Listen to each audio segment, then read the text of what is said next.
댓글 반응 한번 볼까요? 우리는 이걸 비관론자의 항복이라고 부른다. 비관론자의 항복이 나오면 천장 없는 초강세장이 온다. 이렇게 이야기를 하는 사람이 있었고요. 이 정부 들어 왜 집값이 급등했는지부터 설명을 시작해야죠. 이때까지 하락론을 얘기하다가 왜 집값이 폭등하고 나니까 이제 와서 자기 양심고백이냐 태세 전환을 하냐 이거죠. 여러분들 며칠 전에 굉장히 유명한 대표적인 부동산 하락론자가 양심고백을 했어요.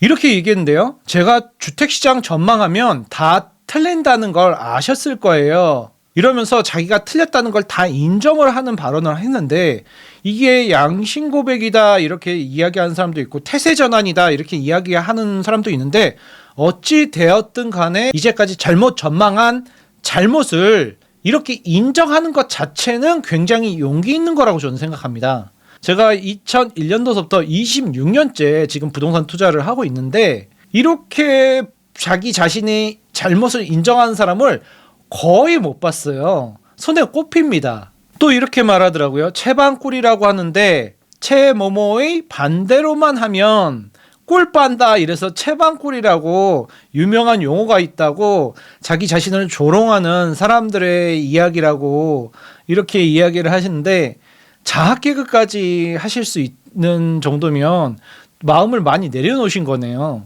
그러면서 이야기를 하는 게 정치권이랑 친해지게 된 게 2019년도부터였던 것 같고 2019년도부터는 정보를 많이 듣게 됐던 것 같아요.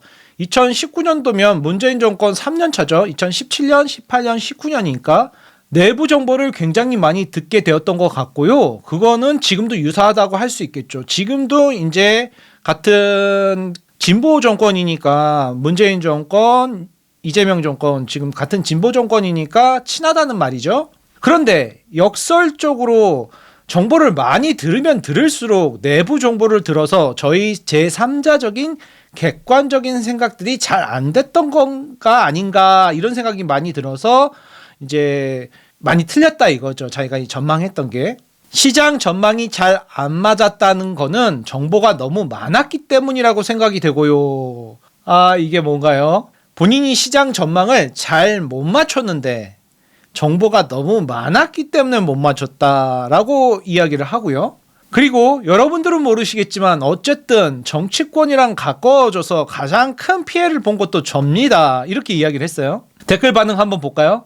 우리는 이걸 비관론자의 항복이라고 부른다. 비관론자의 항복이 나오면 천장 없는 초강세장이 온다. 이렇게 이야기를 하는 사람이 있었고요. 이 정부 들어 왜 집값이 급등했는지부터 설명을 시작해야죠. 이때까지 하락론을 얘기하다가 왜 집값이 폭등하고 나니까 이제 와서 자기 양심고백이냐 태세전환을 하냐 이거죠. 정답지가 떡하니 있는데 이렇게 이야기하는 사람도 있고 결국 황현희가 옳았던 건가. 여러분들 황현희 개그맨 아시죠? 지금은 100억 자산가가 된 황현희 전직 개그맨 요즘은 방송인으로 나오네요. 다주택자이면서 100억 자산가로 알려진 황현희 씨가 자산은 사고 파는 게 아니라 보유하는 겁니다. 이렇게 방송에 나와서 얘기했었어요. 문제의 발언은 지난 3월 달에 MBC PD수첩에서 출연한 황현희 씨가 현재 정부의 다주택자 압박 정책에도 불구하고 본인 주택을 처분할 생각이 없다. 그리고 대부분의 다주택자들이 그런 생각을 가지고 있다. 부동산은 한 번 사면 최소한 10년 이상은 들고 가는 거다. 이렇게 발언을 했어요. 그러면서 다주택자들은 이제 버티기 전략으로 들어갈 거다. 이렇게 발언을 하니까 논란이 됐죠. 특히 과거 정권에 대해서 비유한 부분이 특히 문제가 됐죠. 문재인 정권 때를 비유를 한 거예요. 전 정권 문재인 정부 때도 보유세 양도소득세 엄청 올렸지만 다주택자들은 어떻게 했냐? 다 버텼다. 이러면서 그리고 버틴 사람들이 집값 폭등으로 많은 이득을 얻었다. 이렇게 이야기를 하니까 논란이 시작이 된 거죠. 현재 규제에도 결국 다주택자들은 집을 안 팔고 버틸 것이다. 그러니까 이제 비판이 되는데 집값 상승과 투기 심리를 조장하는 거 아니냐 이렇게 비판이 막 되니까 해명하고 사과를 했어요.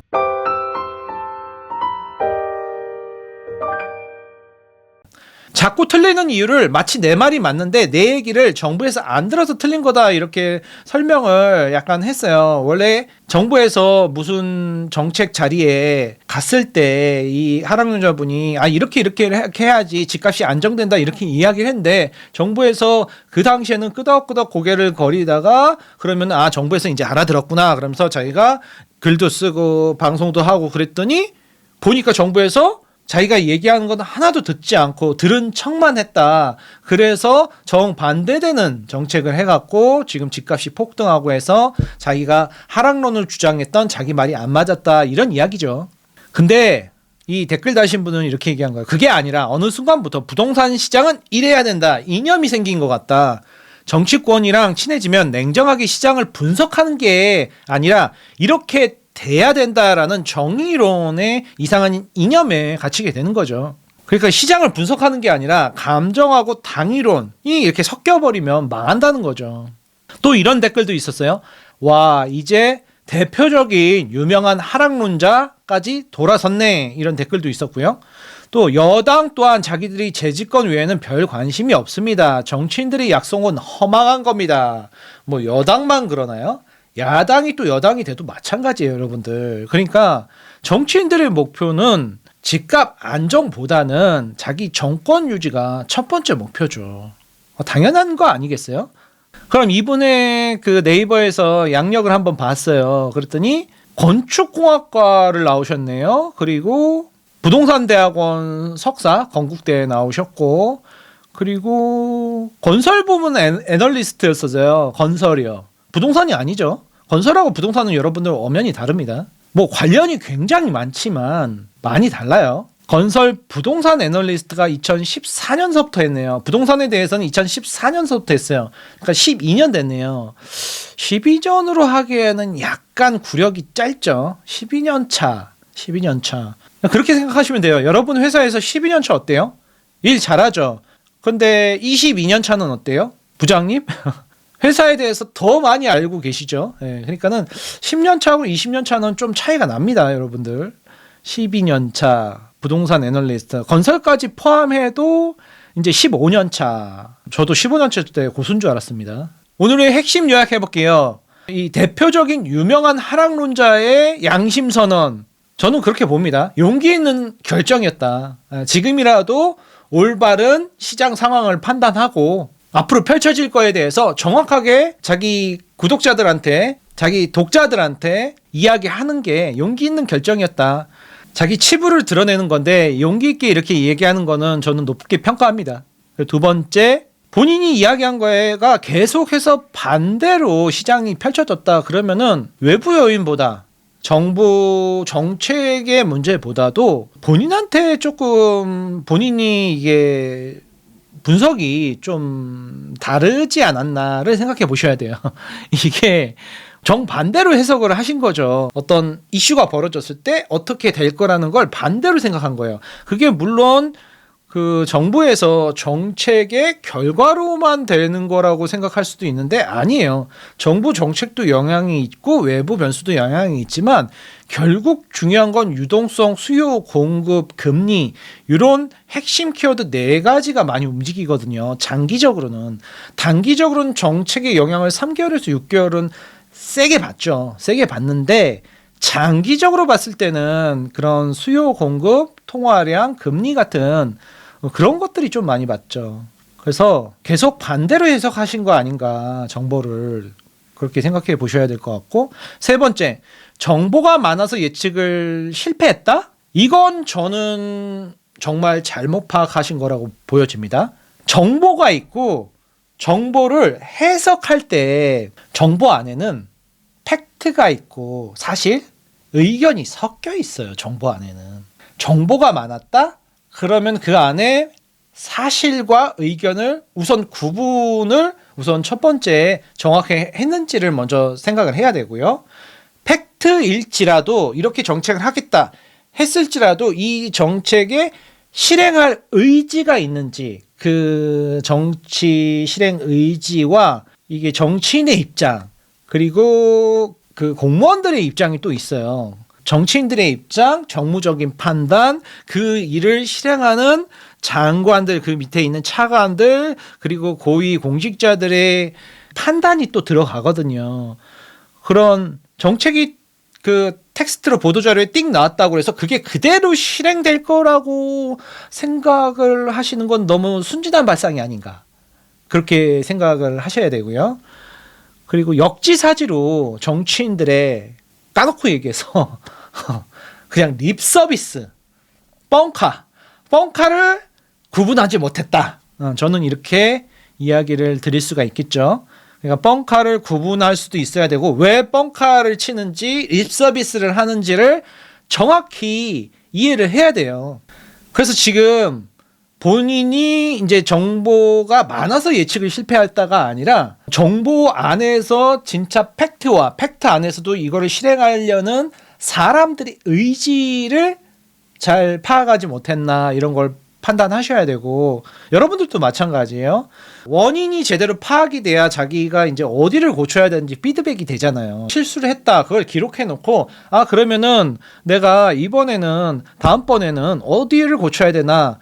그래서 다시 계획을 세워서 다시 실행을 해보고 이렇게 되는 거죠. 이게 선순환이 되는 거죠. 그러니까 자기가 실수한 부분의 원인 파악이 약간 뭉뚱그려서 지금 파악하시는 것 같아서 그런 부분이 좀 아쉽고요. 그리고 제일 중요한 건 역지사지예요. 내가 정치인이고 내가 정치인들 입장에서 정권 유지를 위하면은 이게 또 표싸움이잖아요. 내 지지자들이 원하는 얘기를 계속 해줘야 될 거 아니에요. 그랬을 때 그 반대 또 사람도 데리고 와야 되니까 약간 중립적인 얘기를 잠깐 선거 전엔 한단 말이에요. 약간 중도적인 성향. 중도적인 성향을 했을 때 이게 진짜인지 립서비스인지를 구분을 하셔야 되죠. 그래서 저도 젊었을 때는 데이터에 나오는 숫자, 보도자료가 중요한 줄 알고 맨날 분석을 했단 말이에요. 근데 그 숫자는 오히려 통계는 속이기가 쉬워요, 여러분들. 숫자는 얼마든지 속일 수 있죠. 근데 더 중요한 거는 사람들의 욕심과 두려움 이런 부분을 좀 많이 파악을 하셔야 돼요. 그래서 좋은 분석가가 되려면 숫자하고 통계도 보지만 그게 팩트에 기반해서 시장이 그렇게 될 거라고 생각보다는 그 안에 사람이 있다. 그 사람은 또 욕망과 공포에 휩싸일 수도 있다.